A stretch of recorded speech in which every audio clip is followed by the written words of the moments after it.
Hitler. Hitler. Hitler. Adolf Hitler. Stalin. Mao. Stalin. Hitler. Stalin. Adolf Hitler. Mao and Pol Pot. They're all atheists.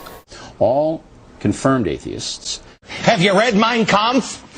Governments that have atheist points of view. Hitler, Stalin, and Mao were all driven by a radical atheism. Atheistic regimes. Hitler.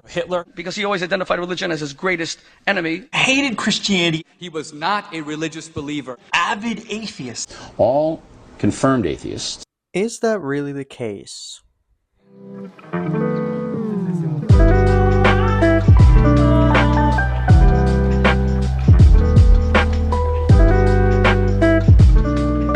One of the huge claims against atheism is that it was the cause of Nazism and fascism and Stalinism, which were all very violent and horrific institutions which killed millions of people over the span of a couple of years during the Second World War. But is this claim really true? Does it stand up to what we know about these leaders, what was happening throughout history? Well, firstly, if we just look at Hitler and his book Mein Kampf, we can see that there's plenty of quotes talking about a creator or a god, talking about how God gave man his nature and his faculties, even going so far as to say Christianity is the basis of their morality and this horrible ideology. So this gives us a clear view of what Hitler really believed about God and religion. Children from the future here, if you guys don't believe these quotes by Hitler that are shown in this video, I have two links to Mein Kampf listed in the description below. You guys can go on there and just do a word search for God and just see how many times Hitler talks about God.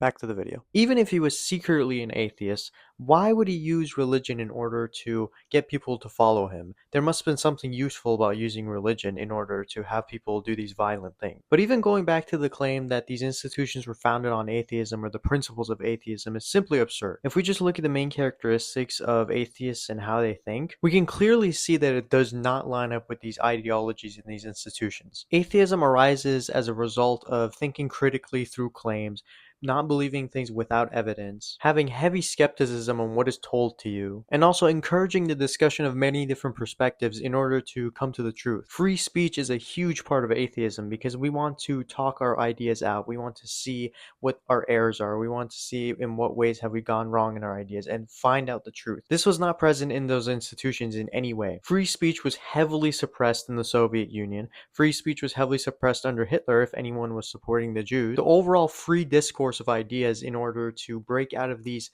ideological violent frameworks was just not available. If we just look at Hitler's justification of why killing Jews was right, it was completely based off of a myth that he formed throughout his time in war. Hitler was a soldier in World War I, and after the German army lost the war, Hitler started to spread the myth that the army was backstabbed by Jewish people and communists. In order to rile up the German population, he created this myth and used Jews as a stereotypical enemy in order to unite everyone. He blamed Germany's social, political, economic problems all on the Jews, and people just accepted this without any questioning, without any discussion, without any free thought, without any critical thinking through these claims, saying, oh, is there evidence that the Jews are actually doing anything to influence the German economy? No, everyone just accepted this. This is not the principles of atheism. Atheists question, they are skeptical, they look for evidence, and they believe based on evidence. What evidence was there that the Jewish people were messing up the German army? There was none. There was no evidence, but people still believed it because of dogmatic thinking, because of emotional manipulation by their leader. They put all their faith in their leader. These institutions completely suppressed free speech, completely suppressed free discussion of ideas, and this ended up creating a pseudo-religion of some kind. And what became the problem with these institutions is that they so closely resembled religion. They got into this dogmatic way of thinking of having principles which cannot be questioned, and if they are questioned, you either get jailed or executed. This kind of thinking, this kind of governing does not represent the principles of atheism. This has no kind of critical thinking, no skepticism, no belief based on evidence. Now you may read that the Soviet Union was trying to eliminate all religion from the state and create an atheistic state. Now this wasn't because there was an atheistic agenda against religion specifically because of the fact that they believed in the God.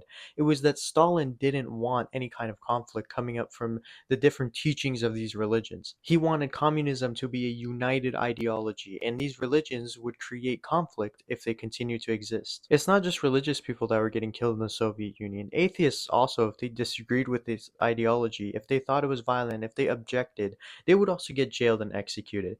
The main point is that Stalin didn't want conflict, Stalin didn't want drama in this institution, creating a division between people and potentially putting the ideology and his leadership and power at risk. So Stalin created this dogmatic ideology where things cannot be questioned, otherwise you get killed. Even in the modern day, we can see that North Korea is a perfect example of this dogmatic kind of thinking. It so closely resembles a religion, it has become its own pseudo-religion, basically. Now, this religion isn't focused on the supernatural or the afterlife, but it's focused on Kim Jong-un's right to rule no matter what. In this state, no kind of free discussion is allowed, no kind of free speech against the government is allowed. People worship this leader as a kind of god. And even some of the laws in the state resemble those of the Bible and other religions. Such as in North Korea, if you commit a crime, then your whole family gets punished. So this is generational punishment, which can also be found in the book of Deuteronomy in the Bible. So what was really wrong with these institutions was the fact that they had a very dogmatic way of thinking. They had ideologies which cannot be questioned by anyone. The leaders of these institutions were overcome with greed for power, and they were also extremely psychopathic. If we say that atheism is the reason for why these leaders acted like this and these violent institutions were established, then what can we say about the founding fathers of the US? The founding fathers of the US were atheists and deists, many of them, and they weren't corrupt. They weren't horrible people. The reason for that is they were not psychopathic, emotionally driven monsters. It had nothing to do with their belief in a god. And let's not act like the religious people in history were perfect moral beings either. The Spanish Inquisition in 1478 was a huge undertaking by the Catholic Church, and they killed thousands of people throughout that time. These people were very religious people. They clearly believed in a god, but where was this godly morality when these people were killing everyone? Where is this morality that many people preach can stop people from killing others and committing these horrible acts if they believe in God? Where was this when the Spanish Inquisition was happening and so many people were getting killed? Also, can we just look at some of the things that God himself commanded in the Bible? I mean, we don't even have to look at the slavery and rape condoned by God to see that this is a horrible book. It has many accounts of genocide commanded by God. You have Joshua 6:20, Numbers 31, Deuteronomy 20, 1 Samuel 15, Joshua 10, Jeremiah 50, and there's so many other verses in the Bible that just straight up condone the genocide and commanded, and this command is coming directly from God. So I don't see how this belief in a God and belief in the specific religion stops people from committing genocide when the genocide is in the book. The genocide is being commanded by the God that they are believing in. And if we're going to make the case that atheists just tend to be less moral than religious people, then that's not even the case. Clear research has been done that shows religious belief doesn't affect anyone's moral tendencies any way or another. So if studies have shown that atheism doesn't make people less moral, then we can't blame these atrocities just on atheism. There must have been something else. These leaders were psychopathic, these leaders were emotionally driven, their followers were emotionally driven, they were following dogmatic ways of thinking and not questioning what they're being told. And if anything, religion makes people more psychopathic as it sets a tribalistic mindset for them. A study done by George R. Tamarin asked thousands of Israeli school children if the genocide of Jericho by Joshua was right. 60% of the respondents said that it was totally justified. The genocide was totally fine because Joshua was killing the pagan religions and erasing them off the earth. But when the scenario was switched and it was about a Chinese general doing the same thing to the people that he conquered, 75% of the children said that they didn't approve of these actions. They said that the general was immoral. They said that the general is a disgusting human being. But when these same actions are being done by their fellow Jewish people, by the people that follow their religion, it's fine. So clearly religion is not helping in the don't commit genocide department either. I mean, all of this just reminds me of a Steven Weinberg quote that says, "With or without religion, good people can behave well and bad people can do evil.